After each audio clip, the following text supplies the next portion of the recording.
করবী লাইফস্টাইলে অনেক স্বাগত। আমি আজকে দুদিন ধরে প্রচণ্ড অসুস্থ, তাই তোমাদের কাছে আসতে পারিনি, কোনো ব্লগ বানাতে পারিনি। প্রচণ্ড শরীর খারাপ আমার, জানো তো। আগেই তোমাদের বলেছি আমি যে আমি একটা সুগারের পেশেন্ট। আমার শরীর এত অসুস্থ যে সুগারের পেশেন্টদের কখন কী হয় শরীরে বলা যায় না, সেটা সবাই অবশ্য জানে। তোমরা একটু ঠাকুরকে দেখো যেন আমি একটু সুস্থ হয়ে যাই তাড়াতাড়ি, কারণ আমি ভীষণ ভীতু মানুষ। এত অসুস্থ, দুদিন ধরে আমি উঠতেই পারছিলাম। আজকে সকালবেলায় একটু ভালো আছি। সুগারের জন্য অনেক কিছু করি গো, ভাবতে পারবে না। আমি খাওয়া দাওয়া করতে খুবই ভালোবাসি, কিন্তু অনেক কিছু কন্ট্রোলে থাকি। তা সত্ত্বেও কেন আমার সুগারটা নর্মাল আসে না আমি বুঝতেই পারি না। হয়তো আমার মুখ চোখ দেখে তোমরা একটু বুঝতে পারছো যে শরীরটা আমার ঠিক নেই। দুদিন শুয়েই ছিলাম, তা আজকে ভাবলাম না একটু বন্ধুদের সঙ্গে শেয়ার করি, কথা বলি। দেখবে কথা বললে না অনেক সময় মনটা ভালো থাকে আর শরীরটাও অনেকটা সুস্থ মনে হয়।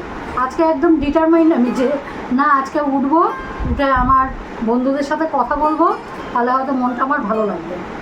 তো যাই হোক, হাজব্যান্ড আজকে সকালে যা যা আমার কাজ, বাসি কাজ সব হয়ে গেছে।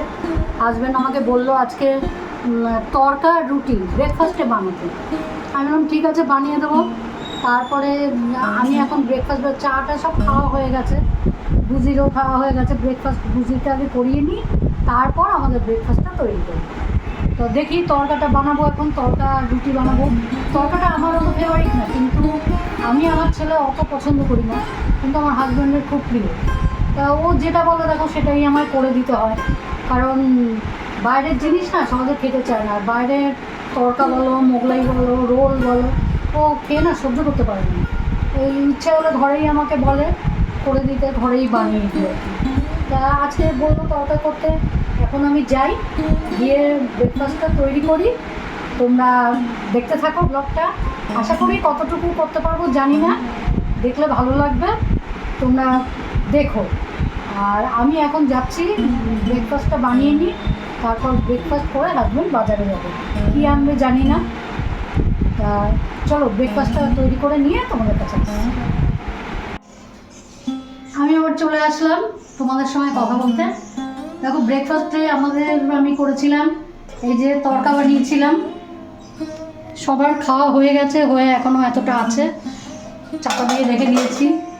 আবার হয়তো অফিস থেকে এসে বললো যে আমাকে একটু তড়কা দাও, খুব ভালোবাসে ঘরে বানাবে। তো যাই হোক, তড়কা বানিয়েছিলাম। তারপরে আমাদের সবার ব্রেকফাস্ট করা হয়ে গেছে, এখন রান্নাও কমপ্লিট। আমার হাজব্যান্ড খেয়ে অফিস বেরিয়ে গেছে। রান্না আজকে করেছিলাম, দেখো আজকে এনেছিল বাজার থেকে, তোমরা কে কে খাও জানি না, আর মাছ। আর মাছটা সত্যি এত বড় আর মাছ ছিল, যার জন্য খুব দারুণ, বুঝেছো তো। আর মাছটা সেরকমভাবে কষিয়ে রান্না করতে পারলে আর মাছে কিন্তু বহুত টেস্ট আছে। এই যে আজকে করেছি মুসুর ডাল করেছি পেঁয়াজ ফোড়ন দিয়ে, আর তেলাপিয়া ছিল দুটো রান্না রয়েছে এখনো, তেলাপিয়া মাছ। এদিকে গিলা মেটে করেছিলাম, এটা শুধু আমার ছেলেই খায়। আর এখানে আছে আর মাছ। তোমরা পিসগুলো দেখে বুঝতে পারছো যে অনেক বড় ছিল মাছটা। আর মাছটা এইভাবে রান্না করেছি। তোমরা কে কে আর মাছ খেতে ভালোবাসো কমেন্ট করবে, আর আমার বাড়িতে চলে আসবে খেতে। যেদিন ইচ্ছা হবে খাওয়ার জন্য আমাকে বলবে, আমাদের বাড়িতে চলে আসবে। আমি খুব লোকজন পছন্দ করি, আমি চাই যে আমার বন্ধুরা আমার বাড়িতে আসুক, আমার সাথে দেখা করুক, কথা বলুক। আমি এত ভালোবাসি লোকজন, তো চিন্তা করতে তোমরা পারবে না। প্রচণ্ড কথা বলতে ভালোবাসি, লোকজন ভালোবাসি, সেইটাই হচ্ছে আমার বড় ইসে। এই যে বুঝি পায়ে পায়ে সমানে ঘুরে যাচ্ছে, সমানে ঘুরে যাচ্ছে। এখন আমি যাব স্নান করতে, স্নান টান করছি। কী হয়েছে মা? কী হয়েছে? কী হয়েছে? কী হয়েছে? কী হয়েছে? স্নান করে এসে খেতে দেবো। স্নান করে আসবো, এসে আগে আমার কাজ হচ্ছে আমার এই ছোট্ট মেয়েটাকে খেতে দেবো। ওকে খেতে দেবো, খাওয়ার পরে তারপরে না সরি ভুল বললাম, আগে পুজো করবো। স্নান করে পুজো করবো, করে আমার এই বাচ্চা মেয়েটাকে খেতে দেবো। ও আমার আগে, ওকে খাইয়ে দাইয়ে তারপর নিজে খাবো। ও আরেকটা কথা তোমাদের কাছে শেয়ার করি। আজকে হাজব্যান্ড বলেছে যে সন্ধ্যাবেলায় ও অফিস থেকে যখন ফিরবে, ঘোড়াবাজার তো আমাদের বাড়ির কাছেই, তা আমাকে বলেছে ওইখানে এই 7টার সময় যেতে, 7টার সময় যেতে বলেছে দেখা করতে। আমি বললাম কেন? বললো একটা সারপ্রাইজ দেবো তোমাকে। কি সারপ্রাইজ দেবে এখনও আমি কিচ্ছু জানি না। তা সারপ্রাইজটা তোমাদের কাছেও আমি যার জন্য বলতে পারলাম না এখন। সন্ধ্যাবেলা যাব, গিয়ে তারপরে কি সারপ্রাইজ দেয় অবশ্যই তোমাদের সঙ্গে শেয়ার করবো, তোমাদেরকে দেখাবো। ঠিক আছে, টাটা। এখনকার মতো টাটা, আবার সন্ধ্যাবেলা দেখা হচ্ছে তোমাদের সাথে। গুড ইভিনিং ফ্রেন্ডস, তোমাদের কাছে আবার আমি চলে আসলাম। দেখো ও সহ্যই করতে পারে না, আমি একটু যে বেরিয়েছিলাম সহ্যই করতে পারে না, দেখছো কামড়াচ্ছে আমাকে কেমন। আমি লাঞ্চ করার পর একটু রেস্ট নিয়েছি, রেস্ট নিয়ে ঘুম থেকে উঠে সন্ধ্যাবাতি যেরকম দিলাম, দিয়ে তারপরে তোমাদেরকে তখন বলেছিলাম না যে আমার বর আমাকে যেতে বলেছে, একটা সারপ্রাইজ দেবে, ঘোড়াবাজার যেতে বলেছে। তা ও ভালো মতোই জানে, আমি আশাই করিনি যে সারপ্রাইজটা এই ছিল। কারণ কি বলতো, ও জানে যে আমি মানে শাড়ি পরতে ভীষণ ভালোবাসি। আমার সবচেয়ে প্রিয় ড্রেস হলো শাড়ি।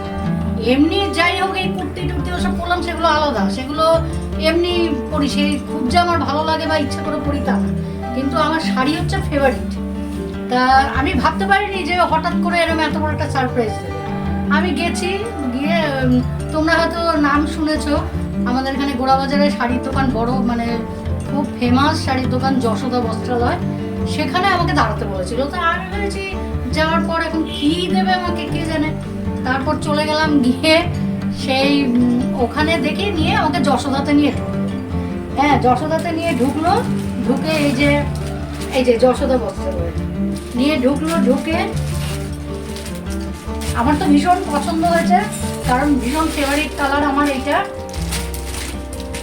তা ওর আমি অবশ্য দেখো আমার ফেভারিট যাই হোক না কেন, সবসময় আমি আমার হাজব্যান্ডের চয়েসে আমি সাজগোজ করি, শাড়ি পরি, সব কিছু ওর সঙ্গে গিয়ে কিনি। ও যেটা পছন্দ করে আমাকে দেয়, ও জানে কোনটা আমাকে মানাবে কোনটা মানাবে না, সেই হিসেবে ও শপিং করে আমাকে নিয়ে গিয়ে এই শাড়িটা আজকে দিল। আর এই কালারটা সত্যিই আমার খুব প্রিয় কালার, খুবই প্রিয় কালার। এই যে তোমরা দেখো, পুরো ভাঁজটা খুলছি না এখন, হ্যাঁ পুরো ভাঁজটা খুলছি না, দেখো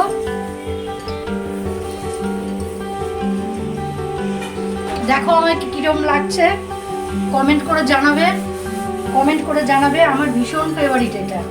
তা আমি আজকে ভীষণ খুশি। আমার অর্ধেক শরীর খারাপ চলে গেছে, বুঝেছো? অর্ধেক শরীর খারাপ গায়েব হয়ে গেছে। আমি শাড়িটা খুব পছন্দের জিনিস তো আমার, মানে তখন আমাকে না আমি তো হাসছি, দোকানে গিয়ে হাসছি খুব, তখন আমাকে বলছে যে কি শরীর খারাপ খতম?